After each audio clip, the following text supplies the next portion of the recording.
All right, day 2 of Teardown. Got a lot further. I'm pretty happy on how far I got now.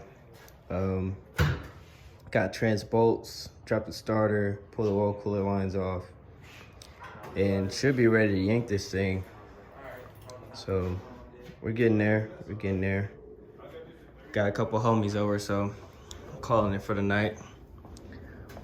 Boy Harris came through from Idaho on his way to Cali.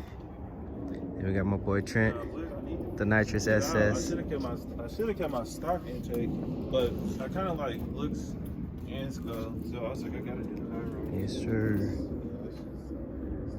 But now it's on nitrous. Oh my god. Yeah, I see it. So we're gonna call it a night. Catch y'all on the next update.